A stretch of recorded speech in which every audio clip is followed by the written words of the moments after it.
ഡൽഹിയിലിരുന്ന് ഡൽഹിയും ഇന്ത്യയും ഇനി ബി.ജെ.പി. ഭരിക്കും. 10 വർഷത്തെ ഭരണമുണ്ടാക്കിയ വിരുദ്ധ വികാരവും മുഖ്യമന്ത്രി വരെ ജയിലിലായ അഴിമതി കേസും ആം ആദ്മി പാർട്ടിയെ അധികാരത്തിൽ നിന്ന് പുറത്താക്കി. മുൻ മുഖ്യമന്ത്രി അരവിന്ദ് കെജ്രിവാളും മുൻ ഉപമുഖ്യമന്ത്രി മനീഷ് സിസോദിയയും അടക്കം തോറ്റു. ആം ആദ്മി പാർട്ടി വിരുദ്ധ തരംഗത്തിലും മുഖ്യമന്ത്രി അതിഷി സിംഗ് വിജയിച്ചു.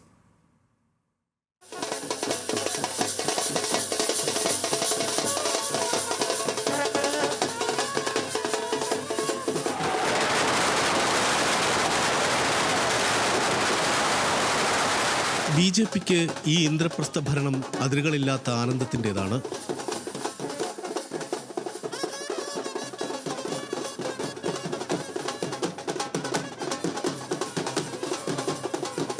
കഴിഞ്ഞ 10 വർഷവും പ്രധാനമന്ത്രി മോദിക്ക് ഏറ്റവും അസ്വസ്ഥതയുണ്ടാക്കിയ സാന്നിധ്യമായിരുന്നു കെജ്രിവാളിൻ്റേത്. സ്വാതന്ത്ര്യാനന്തരം ആദ്യ തെരഞ്ഞെടുപ്പിൽ തന്നെ ജനസംഘം കരുത്തു തെളിയിച്ച സംസ്ഥാനം. അവിടെ കാൽനൂറ്റാണ്ടായി അധികാരമില്ലാതെ പോകുന്നത് പ്രധാനമന്ത്രിയെ അടക്കം മുൾമുനയിലാക്കിയിരുന്നു. ഡൽഹിയിൽ അസംഖ്യം റാലികൾ നടത്തിയ പ്രധാനമന്ത്രി തന്നെ അതിനാൽ വിജയാഘോഷത്തിനും മുന്നിട്ടിറങ്ങി.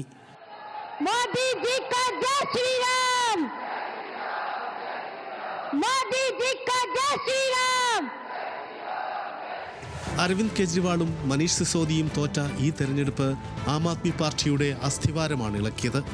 അധികാരം കിട്ടില്ല എന്ന സാധ്യത നേരത്തെ ഉണ്ടായിരുന്നെങ്കിലും കെജ്രിവാളിൻ്റെയും സിസോദിയയുടെയും തോൽവി അപ്രതീക്ഷിതമായിരുന്നു. ഇത് ബി.ജെ.പി. നടത്തിയ തയ്യാറെടുപ്പുകളുടെ കൂടെ ഫലമാണ്. എത്രയൊക്കെ സമ്മർദ്ദങ്ങളുണ്ടായിട്ടും മുഖ്യമന്ത്രിയെ പ്രഖ്യാപിച്ചില്ല. അതോടെ നരേന്ദ്രമോദിയായി ഡൽഹിയിൽ ബി.ജെ.പിയുടെ മുഖം. അഴിമതിക്ക് ജയിലിൽ കിടന്ന യമുന ശുദ്ധീകരിക്കാൻ കഴിയാത്ത കെജ്രിവാൾ എന്ന ബി.ജെ.പി. പ്രചാരണമാണ് അവിടെ ജയിച്ചത്. ഹിന്ദു വോട്ടുകൾക്കായി നടത്തിയ സനാതന ധർമ്മ നീക്കങ്ങൾ ആം ആദ്മി പാർട്ടിക്ക് ഉറപ്പായും കിട്ടുമായിരുന്ന മുസ്ലിം വോട്ടുകൾ കൂടി നഷ്ടപ്പെടുത്തി. भारतीय जनता पार्टी को इस जीत के लिए बहुत बहुत बधाई देता हूँ. अब जो जनता ने हमें निर्णय दिया है, हम न केवल एक कंस्ट्रक्टिव ऑपोजिशन का रोल निभाएंगे, बल्कि हम समाज सेवा, जनता के सुख दुख में काम आना, व्यक्तिगत तौर पे जिसको भी जो ज़रूरत होगी, हम लोगों के सुख दुख में हमेशा काम आएंगे. क्योंकि हम राजनीति में कोई सत्ता के लिए नहीं आए, जनता की सेवा की जा सके, जिसके ज़रिए लोगों के सुख दुख में काम आया जा सके, वो काम हम करते रहेंगे और हमें आगे भी इसी तरह से जनता के सुख दुख में काम आना है.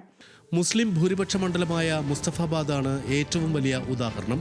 അവിടെ ആം ആദ്മി പാർട്ടിയും കോൺഗ്രസും കൂടാതെ അസദുദ്ദീൻ ഒവൈസിയുടെ AIMIM മത്സരിച്ചു. ജയിലിൽ കിടന്ന് മത്സരിച്ച പഴയ ആം ആദ്മി പാർട്ടി കൗൺസിലർ കൂടിയായ താഹിർ ഹുസൈൻ 3ാം സ്ഥാനത്തായെങ്കിലും 33,747 വോട്ടാണ് പിടിച്ചത്. ഹിന്ദു സ്ഥാനാർത്ഥിയെ നിർത്തി ന്യൂനപക്ഷമായ ഹിന്ദു വോട്ടുകൾ ഏകീകരിച്ച് ബി.ജെ.പി. ജയിച്ചു. ഓരോ മണ്ഡലത്തിലും ഇങ്ങനെ വേറിട്ട തന്ത്രം നടപ്പിലാക്കി ബി.ജെ.പി. ഇനിയൊരു തിരിച്ചുവരവ് അസാധ്യമോ എന്ന് തോന്നിക്കുന്നത് കോൺഗ്രസിനാണ്. The way things were and they wanted change. I suppose they voted for change. My congratulations to all those who have won, and for the rest of us it just means we have to work harder and we have to stay there, be on the ground and be responsive to the people's issues. 15 വർഷം ഷീലാ ദീക്ഷിത് മുഖ്യമന്ത്രിയായിരുന്ന ഡൽഹിയിൽ കോൺഗ്രസ് നിഷ്പ്രഭമായതിന് പിന്നിൽ ഒരു കാരണം കൂടിയുണ്ട്. കെജ്രിവാളിനെതിരെ ഷീലാ ദീക്ഷിത്തിന്റെ മകനെ മത്സരിപ്പിച്ചു നൽകിയ സന്ദേശം. ഡൽഹിയിൽ കോൺഗ്രസിന് എതിരാളി ബി.ജെ.പി. അല്ലെന്നുള്ള പ്രഖ്യാപനമായിരുന്നു അത്. രാഹുൽ ഗാന്ധിയും മല്ലികാർജുൻ ഖർഗെയുമെല്ലാം മുഴത്തിന് മുഴം നിന്ന് കുറ്റം പറഞ്ഞതും പരിഹസിച്ചതും കെജ്രിവാളിനെ ആയിരുന്നു. ഇന്ത്യ കൂട്ടായ്മ ഫലപ്രദമായിരുന്നെങ്കിൽ ഡൽഹിയിലെ 10 മണ്ഡലങ്ങളിലെങ്കിലും ഫലം മറ്റൊന്നാകുമായിരുന്നു.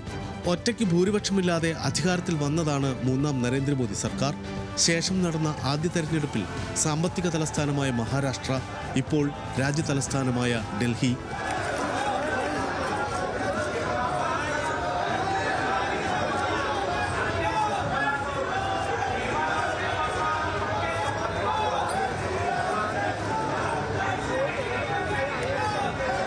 ലോക്സഭയിൽ ഒന്നിച്ചാണ് എന്ന് പറയുമ്പോഴും സംസ്ഥാനങ്ങളിൽ ഭിന്നിച്ചു നിൽക്കുന്ന മുന്നണിയാണ് ഇന്ത്യ. അതുതന്നെയാണ് ബി.ജെ.പിക്ക് ശക്തി പകരുന്നതും. National desk, news Malayalam.